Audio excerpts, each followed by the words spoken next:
Money exchange ব্যবসায়ীকে সড়কে আটকে রেখে গুলি করে ২২ লাখ টাকা নিয়ে যাওয়ার অভিযোগ পাওয়া গেছে। রাজধানীর মিরপুরের ১০ নম্বরে সকাল ১০টায় এই ঘটনা ঘটে। এই ঈদে জামা জুতো অ্যাক্সেসরিজের ডিসকাউন্ট। স্থানীয়রা জানিয়েছেন, মাহমুদ মানি এক্সচেঞ্জের মালিক মাহমুদুল ইসলামকে মিরপুর স্টেডিয়ামের সুইমিং পুল ও ফায়ার সার্ভিসের মাঝামাঝি আব্দুল বাতেন সড়কে পথ রোধ করে ৬ দুর্বৃত্ত আটকে রাখে। তারা দুটি মোটরসাইকেলে করে ঘটনাস্থলে যায়। মাহমুদুল ইসলাম যাচ্ছিলেন তার মানি এক্সচেঞ্জে। দুর্বৃত্তরা টাকা দাবি করে গুলি ছোড়ে এবং ২২ লাখ টাকা ছিনিয়ে নেয়। গুলিতে আহত ব্যবসায়ীকে রাজধানীর শহীদ সোহরাওয়ার্দী মেডিকেল কলেজ হাসপাতালে ভর্তি করা হয়েছে। সেনাবাহিনী, পুলিশ, র্যাব সহ অন্যান্য আইনশৃঙ্খলা বাহিনীর সদস্যরা ঘটনাস্থলে গেছেন। মিরপুর মডেল থানার ভারপ্রাপ্ত কর্মকর্তা সাজ্জাদ রুম্মন জানান, সংবাদ পেয়ে তাৎক্ষণিক মিরপুর বিভাগের সহকারী উপপুলিশ কমিশনারের নেতৃত্বে একটি টিম ঘটনাস্থলে ছুটে গেছে।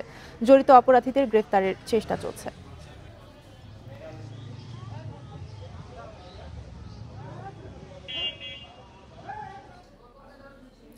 এ বিষয়ে আরো জানাতে মিরপুর ১০ থেকে আমাদের সাথে যুক্ত আছেন সহকর্মী তানভীর আহমেদ। তানভীর, যে দুর্বৃত্তরা গুলি করে টাকা নিয়ে পালিয়েছে তাদের গ্রেফতার করা গেছে কিনা এবং এই বিষয়ে কোনো তথ্য পাওয়া গেছে কিনা, এবং যে ব্যবসায়ী আহত হয়েছেন তার বর্তমান অবস্থা কি?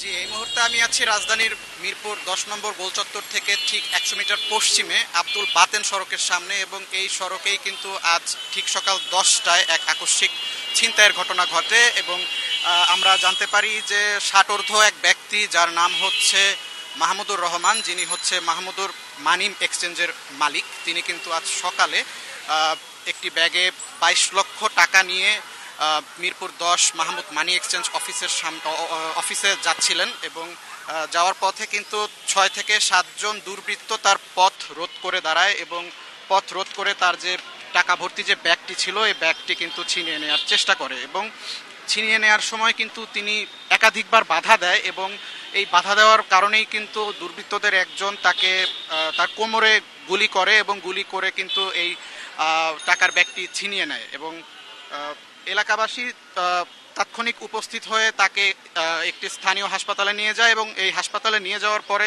তার অবস্থা বেগতিক দেখে কিন্তু ওই স্থানীয় হাসপাতালের যে কর্তব্যরত চিকিৎসক তাকে দ্রুত উন্নত চিকিৎসার জন্য রাজধানীর সোহরাওয়ার্দী মেডিকেলে পাঠাতে বলে। এবং তার অবস্থা কিন্তু এখন পর্যন্ত স্বাভাবিক নয়। তিনি এখন রাজধানীর সোহরাওয়ার্দী হাসপাতালে ভর্তি আছেন। এবং এই বিষয়ে আমরা একাধিক পুলিশ সদস্যের সঙ্গে কথা বলেছি, এবং কথা বলে আমরা যতটুকু জানতে পেরেছি যে এই যে আকস্মিক যে ছিনতাইয়ের ঘটনা, এই বিষয় নিয়ে পুলিশের একাধিক টিম তদন্ত করছে। তারা সিসিটিভি পর্যবেক্ষণ করছে, এবং সিসিটিভি পর্যবেক্ষণ করে কিন্তু তারা চেষ্টা করছে মূল অপরাধীদের শনাক্ত করার, এবং শনাক্ত করে তারা যত দ্রুত সম্ভব তাদের বিরুদ্ধে কিন্তু ব্যবস্থা নেবেন, এই আশা তারা ব্যক্ত করেন। এই ছিল রাজধানীর মিরপুর থেকে সর্বশেষ।